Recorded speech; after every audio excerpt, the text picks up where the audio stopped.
நம்மளுடைய பூமியிலிருந்து கிட்டத்தட்ட 76 மில்லியன் ஒளியாண்டுகள் தொலைவில் NGC 7727 அப்படின்ற ஒரு கேலக்சியை சயின்டிஸ்ட் ரீசெண்டாக கேப்சர் பண்ணாங்க. இதோடைய மையத்தில் ஒரு பிரம்மாண்டமான கருந்துளை இருக்கும்.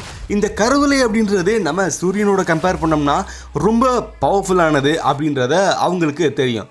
பட் அவங்களுக்கு கிடைச்ச ஒரு மிகப்பெரிய ஷாக்கிங்கான மேட்டர் என்னன்னா, இதோடைய மையத்தில் ஒரு கருந்துளை இருக்குது அப்படின்னு நம்ம நினச்சோம். பட் இதில் 2 கருந்துளை இருக்குது. இந்த பிளாக் ஹோல் எப்படி உருவாகிருக்கும், அதாவது இந்த கேலக்சியோட மையத்தில் இந்த 2 கருந்துளை வரதுக்கு காரணம் என்ன, அந்த 2 கருந்துளையும் நம்மளுடைய சூரியனோட கம்பேர் பண்ணோம்னா எந்த அளவுக்கு பவர்ஃபுல்லாக இருக்குது, நம்ம டேரெக்டாக அந்த கேலக்சிக்கு போய் பார்க்கலாம். இந்த வீடியோவை நீங்கள் சின்ன டைம் ட்ராவல் வீடியோ நினச்சிக்கோங்க. இங்கேருந்து நம்ம ஒரு சில மில்லியன் ஒளியாண்டுகள் டைம் ட்ராவல் பண்ணி அந்த கேலக்சியை பற்றி பார்க்க போகிறோம். நீங்கள் வீடியோவை ஸ்கிப் பண்ணாமல் பாருங்கள். உங்களுக்கு இந்த மாதிரியான விண்வெளி சார்ந்த பதிவுகளுக்கும் நம்மளுடைய ஓன் எர்த் பற்றின பல இன்ஃபோஸ் தொடர்ந்து வரதுக்கும் மறக்காமல் சப்ஸ்கிரைப் பண்ணிட்டு பெல் ஐகானை கிளிக் பண்ணுங்கள். I am Lokabala Karthikeyan. You are watching Zenith of Science.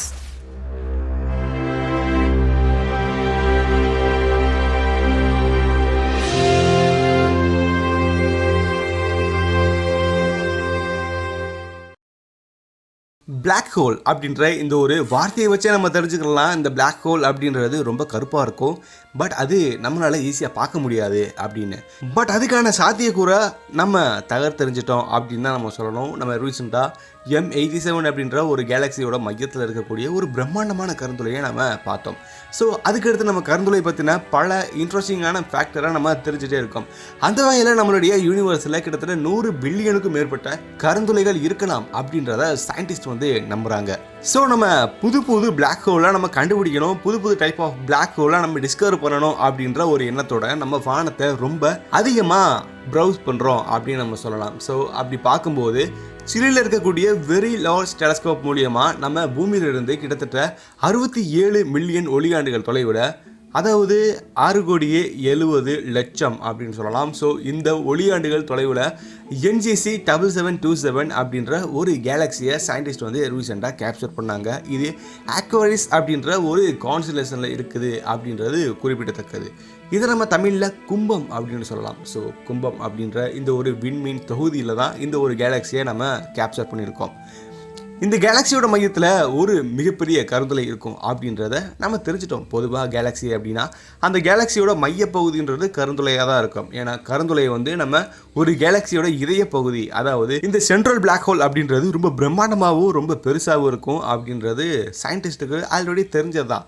But அவங்களுடைய ஒரு மிகப்பெரிய எதிர்பாரா சம்பவம் என்னென்னா, இந்த கேலக்சியோட மையத்தில் ஒரு கருந்துளை தான் இருக்குன்னு நினச்சோம். ஆனால் இதில் 2 கருந்துளை இருக்குது. அந்த 2 கருந்துளை வர்றதுக்கு என்ன காரணம் அப்படின்ற ஒரு கேள்விக்குரிய அவங்களே எழுப்பிட்டாங்க. ஸோ அதுக்கான பதிலுக்கான ஒரு சில சாத்தியக்கூறுமே அவங்க ஃப்யூச்சரில் கண்டுபிடிச்சி நம்மளுடைய வெளி உலகத்துக்கு சொல்லியிருக்காங்க. ஸோ நம்ம அதையும் பார்ப்போம். இந்த ஒரு கருந்துளை, அதாவது நம்ம பார்க்கக்கூடிய இந்த மெயின் பிளாக் ஹோல், அதாவது A1 அப்படின்னு நம்ம சொல்லலாம். இந்த ஒரு மெயின் பிளாக் ஹோலோட அளவு பார்த்தோம்னா நம்ம சூரியனோட கம்பேர் பண்ணும்போது கிட்டத்தட்ட 154 மில்லியன் மடங்கு அதிக மாஸ் கொண்டது. அது மட்டும் இல்லாமல் இதுக்கு பக்கத்தில் இப்போ ரீசெண்டாக டிஸ்கவர் பண்ண இந்த ஒரு கருந்துளையோட நம்ம சூரியனோட கம்பேர் பண்ணோம்னா நம்ம சூரியனை 6.3 மில்லியன் மடங்காக நம்ம ஒன்று சேர்த்தோம்னா எவ்வளோ இருக்குமோ அதுக்கு ஈக்குவலான மாஸ் தான் அந்த ஒரு கருந்துளையில் இருக்குது. அதுவும் அது சின்ன கருந்துளை அப்படின்றது குறிப்பிடத்தக்கது. பிளாக் ஹோல் கொலைட் ஆகிறது அது மட்டும் இல்லாமல் 2 பிளாக் ஹோல் 3 பிளாக் ஹோல் இருக்கிறது ஒரு காமனான மேட்ரு தானே. இதில் என்ன இருக்குது அப்படின்னு நீங்கள் யோசிச்சிங்கன்னா, இதுக்கு முன்னாடி நம்ம இந்த மாதிரியான கருந்துளையை நம்ம பார்த்துருக்கோம். அதாவது 2க்கு மேற்பட்ட கருந்துளையாக இருக்கட்டும், இல்லது மல்டி பிளாக் ஹோல் கூட நம்மகிட்ட இருக்குது. நம்ம அதை டிஸ்கவர் பண்ணாலுமே இதுக்கு இருக்கக்கூடிய ஒரு ஸ்பெஷல் என்னென்னா, இந்த 2 கருந்துளைக்கும் இடைப்பட்ட தூரம் தான். ஏன்னா இந்த 2 கருந்துளைக்கும் இடைப்பட்ட தூரம் அப்படின்றது இதுக்கு முன்னாடி நம்ம கண்டுபிடிச்ச தூரத்தை விட கொஞ்சம் கம்மி அப்படின்றத சொல்கிறாங்க. அது மட்டும் இல்லாமல் இந்த கருந்துளைக்கு இருக்கக்கூடிய இன்னொரு ஸ்பெஷல் என்னென்னா, இந்த 2 கருந்துளை அப்படின்றது நம்ம பூமிகிட்டேருந்து கொஞ்சம் பக்கமாக இருக்குது. அதாவது நம்ம முன்னாடி ஃபைண்ட் அவுட் பண்ண கருந்துளையோட கம்பேர் பண்ணும்போது நம்ம இது வரைக்கும் முன்னாடி ஃபைண்ட் அவுட் பண்ண கருந்துளை, அதாவது 2 கருந்துளை ஒன்று சேரக்கூடிய அந்த ஒரு நிகழ்வு நம்ம பூமியிலிருந்து கிட்டத்தட்ட 470 மில்லியன் ஒளியாண்டுகள் தொலைவில் நடந்திருக்கு. ஆனால் இது ரொம்ப பக்கம் இல்லையா? ஏன்னா இதோடைய டிஸ்டன்ஸ் அப்படின்றது வெறும் 76 மில்லியன் ஒளியாண்டுகள். ஸோ அந்த ஒரு டிஸ்டன்ஸ் கம்பேர் பண்ணும்போது ரொம்ப பக்கமாக இருக்குது இந்த ஒரு கருந்துளை பிணைவு நடக்கக்கூடிய இடம்.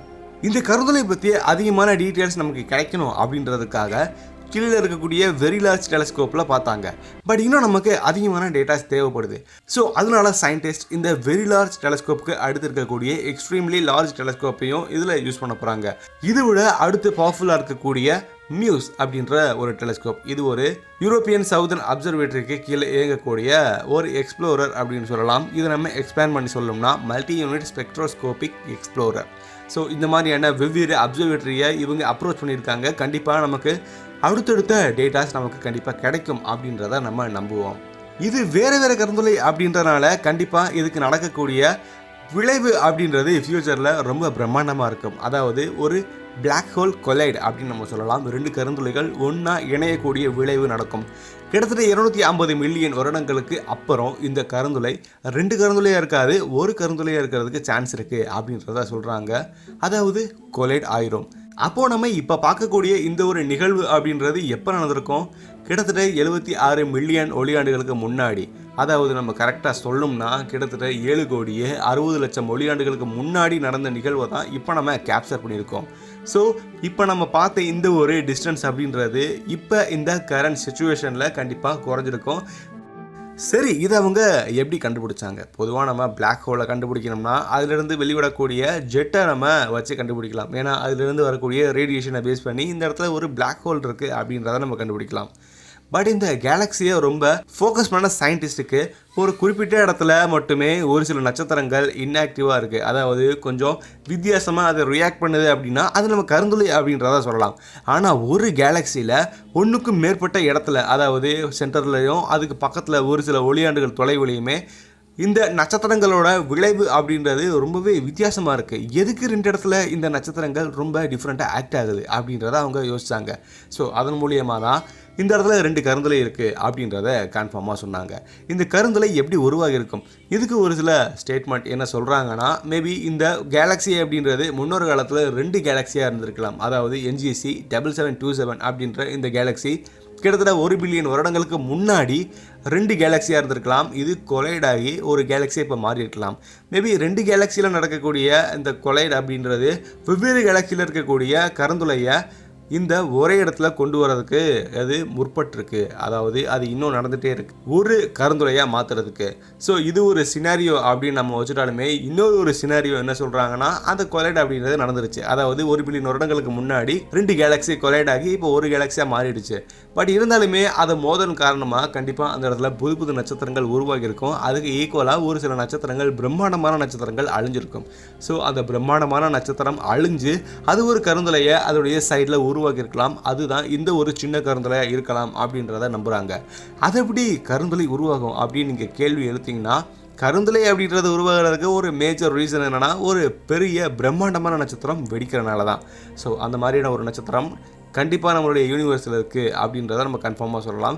அது மட்டும் இல்லாமல் ஒரு நட்சத்திரம் அப்படின்னா அதோடைய மையத்தில் ஒரு நியூக்ளியர் ஃபியூஷன் ரியாக்ஷன் நடக்கும். பட் ஒரு கருந்துளையோட அவுட்டர் பார்ட்டு தான் நட்சத்திரம் அப்படின்னா நம்ப முடியுதா? அதாவது ஒரு நட்சத்திரத்தோட மையத்தில் ஒரு கருந்துளை இருக்குது. அந்த கருந்துளை வெடித்து அதோட மையத்தில் இருக்கக்கூடிய கருந்துளையோட அளவு அதிகமாகுது அப்படின்றத நம்புகிறாங்க. மேபி உங்களுக்கு இது இன்ட்ரெஸ்ட்டாக இருந்துச்சுன்னா அதுக்கான வீடியோ லிங்கை இப்போ நான் ஐகார்டில் கொடுக்குறேன், நீங்கள் கிளிக் பண்ணி பாருங்கள். வீடியோவில் தான் என் கார்ட்லேயும் ஒரு சில வீடியோஸ் கண்டிப்பாக இருக்கும், அது நீங்கள் கிளிக் பண்ணி பாருங்கள். இது மாதிரி இன்னொரு இன்ட்ரெஸ்டிங்கான வீடியோவில் நம்ம கண்டிப்பாக சந்திக்கலாம். அதுவரை உங்களிடமிருந்து விடைபெறுவது நான் உங்கள் லோகபால கார்த்திகேயன். தேங்க்யூ ஃபார் வாட்சிங். See you next video. Bye. மரம் வளர்ப்போம், வரும் கால சந்ததிகளை காப்போம்.